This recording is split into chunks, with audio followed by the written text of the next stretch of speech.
The topic of my digital storybook is flexibility.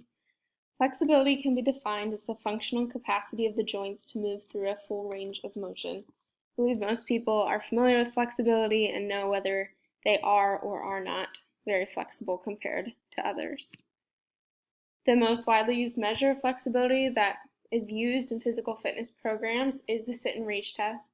So pictured here is a box that might be used to measure flexibility using this sit and reach test. The procedure is pretty simple. The person should start by warming up, whether that's jogging, cycling, using the elliptical, anything really to get their body warm and moving, because the test is going to stretch them out a little bit. The person should then remove their shoes and place their feet flat against the box as pictured here, and their inner soles should be within 2 centimeters of the measuring scale. This picture, the angle is a little hard to tell, but essentially just make sure your feet are kind of lined up with the edge of the measuring scale. The person will then place their hands parallel. I know when I grew up, my hands were overlapped. When we did the test, that they now say to keep them side by side so that when you're pressing forward, you don't lead with one hand over the other. And then you want to make sure that your fingertips are also staying in contact with the box during the whole test. You're going to slowly slide your hands along the scale, and then once you reach whatever your end point is, you're going to hold that for 2 seconds so that the person can mark your distant point. 2 things that you might want to keep in mind are to make sure your knees stay extended, but don't press down.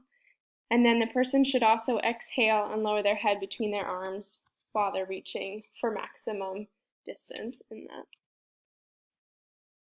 Here you can watch my knees, that they stay extended, but they're not pressing through, and then you can also watch my head as it lowers between my arms as I move forward.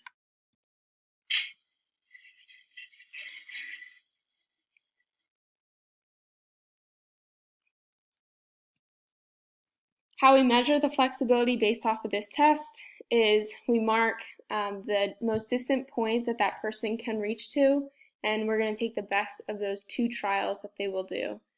And then we use this chart, whatever their most distant point is, and we can look at their age and their sex, and we can determine kind of these categories of how flexible they are.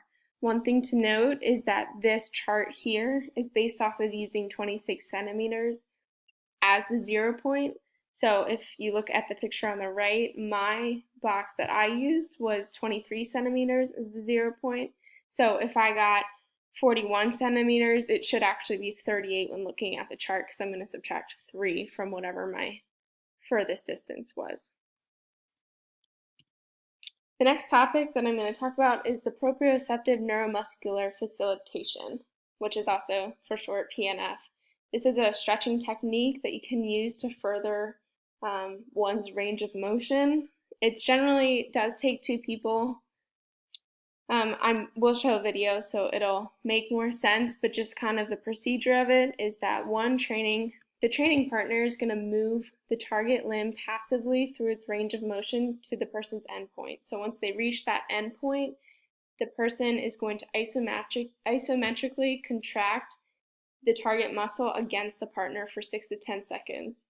After they've held that for 6 to 10 seconds, they're then going to relax their muscle, and the training partner will be able to stretch the target muscle further and get that increased range of motion.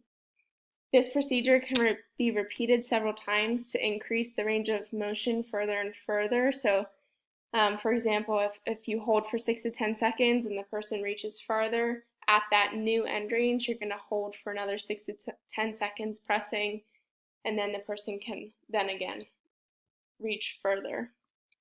The rationale kind of behind how this works is that after the contraction time, the muscle is then relaxed and able to be pushed further, because when you are contracting, it stimulates the Golgi tendon organs, which therefore inhibit contraction during the subsequent stretching exercise. So in this video, I'm stretching the hamstring muscle. So the Golgi tendon, when the Golgi tendon organs are stimulated, it's inhibiting then the hamstring from contracting, so you can go to a further end range I only go through one time, so I only have her hold it for or press against me for 6 to 10 seconds and go one further. So I could continue on if I wanted to.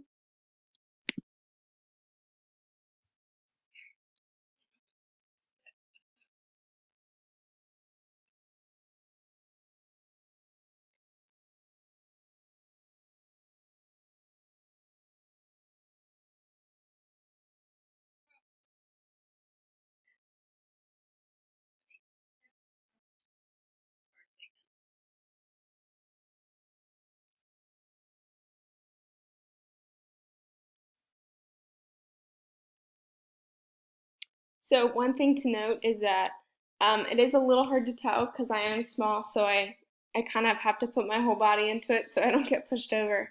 But it's not a super far distance that you can go after they contract. So that's why each time you might have them push a little harder or push against you and do it another time.